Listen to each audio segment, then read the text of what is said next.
Hello everyone, खुलुमबाय, welcome back to लोगोफोर दा जादों फुंनि 5:30 ओमफ्राय नै बिथिं दङ शिवम ओमफ्राय शिवम बिफा आं जों तारमाने साथामबो स्कुटियाव थांगासिनो दङ फुङावनो कामाख्या मन्दिराव ओमफ्राय स्कुटियाव थांनायनि जाहोनानो जाबाय जोंना तारमाने गारिया मैया एसे प्रब्लेम होबाय त' ओंखायनो स्कुटिखौ लानानैनो थांगासिनो दङ दा ओमफ्राय खोमसि दासो एसे सोरां जाबाय आरोना ओमफ्राय दा जों फार्स्टआव थांगोन मिस्टारनि फ्रेन्डनि रुमाव मानोना माने शिवमखौ दोनबोगोन बेयाव ओमफ्राय हानाय नङा इमान फुङाव बियो ओमफ्राय जों सानैजों बिथांनि गारिखौ लानानै थांसै दा जोङो शिवमखौ मिस्टारनि लोगोनि न'आव दोनबाय ओमफ्राय तारमाने ओरैबायदि जाबाय बेहा हानायबो नङा इमान गोबाव थानो ओमफ्राय जोंनाबो गारिया मा जाखो मैयानो प्रब्लेम होबाय थ' लोगोनि गारिखौनो लाबाय दा थांगासिनो दङ लोगोफोर बियो फाथासिल कानेक्ट होयोना प्रागज्योतिष कलेजनिफ्राय बर'लु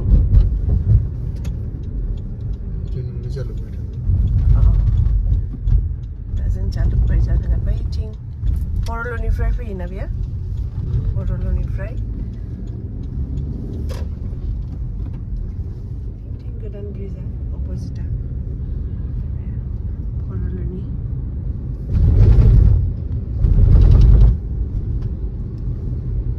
फुंखाय बारा गारि गथायग्रा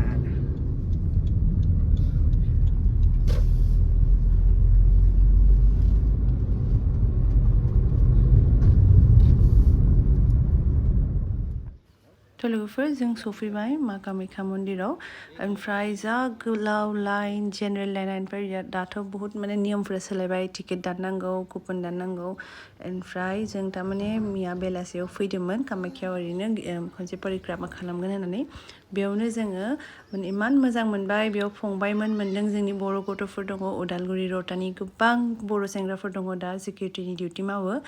थ' बिथांमोनखौ लोगो मोनबाय ओमफ्राय बिथांमोना होनबाय जे आदा नोंथांमोना फैबानो जाबाय ओमफ्राय जोङो नोंथांमोनखौ सोनायनि माने बेब'स्था खालामगोन थ' बिथांमोननि अननायाव दिनै नुनो मोनसिगोन दर्शन खालामनो हासिगोन ओमफ्राय नै फंबायमोना बे फंबायमोना बहुत हेल्प खालामगासिनो दे जोंखौ थेंक इउ दे मोजां मोनबाय मालाबा लोगो मोनगोन दे थ' लोगोफोर जों आथिं सुना फैबाय ओमफ्राय दा जोंखौ बैथिं लांसिगोन थ' फाइनेलि जों हाबनो मोनबाय आरोना फंबाय सासेया जोंखौ बिथिं सोबाय VIP लाइनथिंनो सोनो हाबाय ओमफ्राय दानाथ' माने VIP टिकेट मोननोबो बिराद गोरा माने ना थाबनो सेल जायो अनलाइन मोननोनो नागिरा थ' बे फंबायमोननि अननायाव माने जोङो हाबनो मोनबाय दिनै बिथांमोननिसिम माने रोजा रोजा साबायखर बाहरबाय लोगोफोर बिराद मोजाङै दर्शन जाबाय जोंना ओमफ्राय नै फंबाय बिथाङा अबेनिमोन फंबायाबो रौतानिनो फंबाया बहुत हेल्प खालामबाय जोंखौ जोबोद मोजाङै दर्शन जाबाय थांसै दा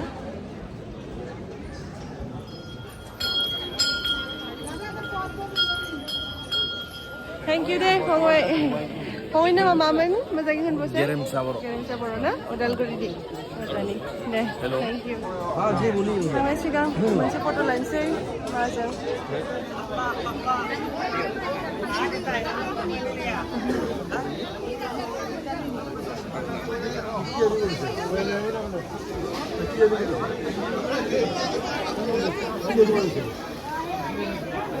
दे थेंक इउ फंबाय सानसेबो बहुत खस्थ' खालामबाय अके बाय लोगोफोर बिराद मोजां मोनबाय गोजोननाय मोनबाय ना फुजाया मोजाङै जाबाय माने इजिलि जादों आरो जेबो प्रब्लेम मोनासै बे फंबायमोन थानायनि थाखाय थ' फिन खनसेबाव नोंथांमोननिसिम माने आंनि भिडिअखौ नायदोंबा फंबायमोननिसिम आरो माने रोजा रोजा साबायखर बाहरबाय इमान इजिलि माने जोंनि दर्शनखौ खालामनायनि थाखाय मा कामाख्यानि थाखायबो बयखौबो बोर सारस्रिथों माने बहुत गोबावनिफ्राय फैनो जाबाय थादोंमोन खिन्थु हरखाबनो मैया जेबो माने सानाखैमोन बिदिनो जालांबाय थ' मोजां मोनबाय आरो ओमफ्राय दा शिवमखौ लायनो थांनांगौ मिस्टारनि फ्रेन्डनि न'आव दोनना फैदों बेखौबो लाबोदोंमोन खिन्थु आख' फाख' जाबाय फुङाव जोंनाबो थारमाने गारिया मैया मा मोनसे प्रब्लेम जाना होबाय ओमफ्राय दा लोगोनि गारिखौ लाबाय दा आरो हैनो थांनांगौ शिवमखौबो इसोरनावनो दोनबाय माने बे हानाय नङामोन थांनो दा बेखौ नायनो थांसै मा खबर जोंखौ मिस खालामदोंमोन नामा प्रसाद लोगोफोरनो शिबमखौ लाबाय से हेल' शिबम दा थांगासिनो दं रुमाव लोगोफोर बेनोसै दिनैनि ब्लगा माने शर्ट ब्लग जाबाय आरो गोबाव सम जाबाय ब्लग खालामनो सोलाबला बेनिखायनो टाइमखौनो मोनला अब्लाबो दिनैनि भिडिअखौ जोबजासिम नायनो थाखाय नोंथांमोननिसिम रोजा रोजा साबायखर ओमफ्राय लोगो मोनफिनसै नोंथांमोनखौ नेक्स्ट ब्लगाव टिल देन टेक केयार बाय बाय से बाय बाय